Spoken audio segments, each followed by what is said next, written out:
I'd like to welcome you to the Trustworthy and Explainable AI MOOC of the Enfield project. This course relates to the section Trustworthy AI, and the title of the course is Building Robust and Secure AI Systems. The course is structured in 3 units. So the first one is attacks against AI systems.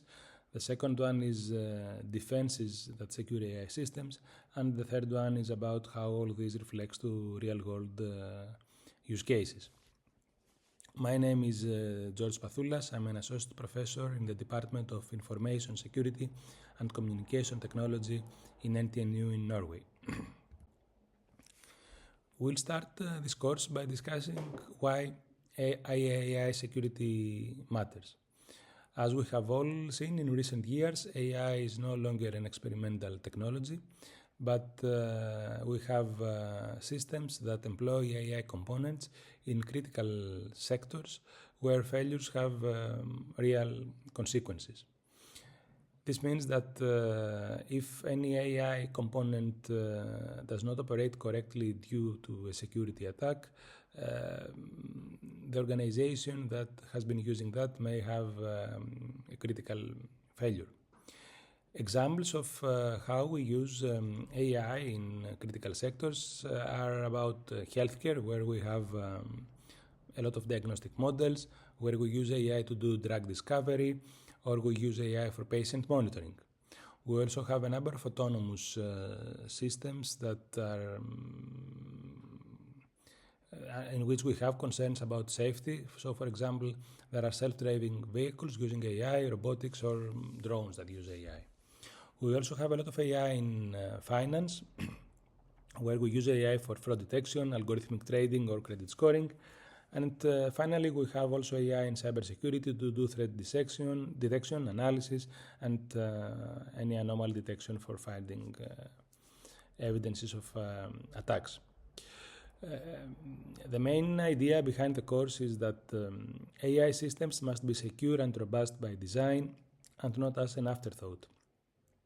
Many years of experience in cybersecurity have taught us that when you try to secure a system after it has been designed, developed, and deployed, you have a much more difficult challenge to solve than what you would have if you included the security discussion at the design of the system.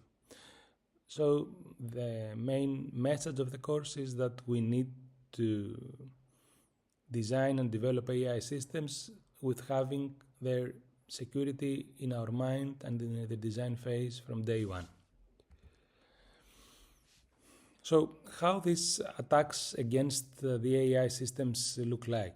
The first thing we have to point out is that in order to secure an AI system, you do not have to just secure a system. You have to secure the complete machine learning workflow. So in machine learning, you have to go through a number of steps like data collection, model training, model deployment, inference, and then output the result to the user. There are different attacks that may happen in all those different steps and may have consequences to the final result. So you may have poisoning and tampering of training data during data collection. You may have backdoors and parameter manipulation when you are doing model training. You may have API abuse and model extraction attacks during model deployment. You may experience adversarial inputs and query manipulation during inference, and you may even see response manipulation when the output is sent to the user. Unlike traditional software, AI introduces attack vectors at different layers, like the data layer, the model layer, or the inference layer, and requires a multi-surface defense strategy in order to ensure that the final result is secure and as expected. So let's dive a bit into the attacks, onto the different attacks that you may see. Data poisoning are attacks that try to corrupt training data in order to degrade or manipulate the model behavior. Adversarial examples are attacks that are based on crafted inputs designed to fool the model at inference type. Model extraction is about reconstructing proprietary models via repeated API queries. Model inversion is about recovering sensitive data from model outputs. And prompt injection is about hijacking LLMs through malicious input instructions. If we try to see some of the most frequent attacks in more detail, we would start from adversarial examples. Adversarial examples is an attack that tries to manipulate input data for a model in order to make the model misbehave, in order to make the model misclassify that input, or have a large error in a prediction that it makes with respect to that input. So, in order to understand adversarial examples, we have to point out that models represent their inputs in multidimensional spaces, and the training of the model results into deciding a decision boundary in that multidimensional space that decides to which class a model shall be assigned. So, a frequent example we have and we have seen such attacks is that if you get an image which is correctly classified by the model, there is a tiny noise that you can calculate and you can add to the image that will end up to an image that is different from the original one, but that difference is not observable by the human inspector. So if someone sees the two images, he understands that it is completely the same image, but the image with the noise is mistakenly classified as another class from the model, because that tiny nose has moved that data point in that space to the other side of the decision boundary. The second category of attacks that we commonly see is data poisoning attacks.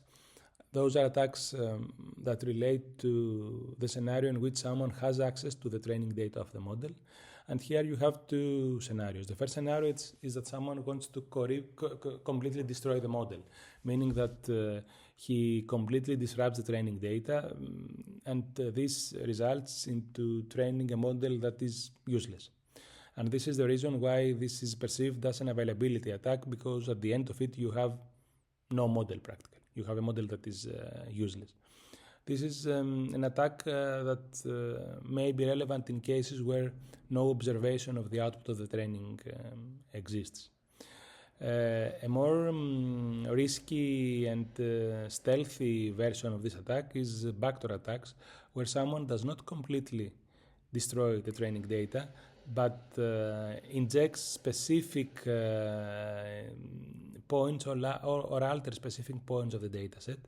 And the end result is that the training produces a model that in general operates as expected, but there are some unique cases in which a user can activate the backdoor of the model, activate the trigger of the model, and make that misbehave intentionally.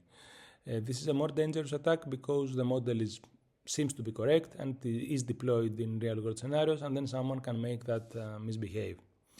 And the final category of attacks which is commonly seen is an attack against privacy. So you either have models that are of closed source, the operator of the model does not want the model to be accessible, so he gives access to that model through APIs to a user.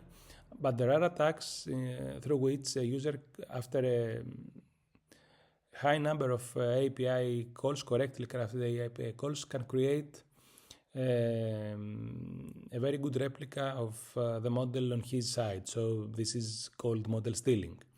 And in the same context, there are other attacks, membership inference attacks, in which an attacker can conclude if a specific data point has been used in the training of a model. So this may violate the privacy of users whose sensitive data has been included in training datasets for models used in different domains.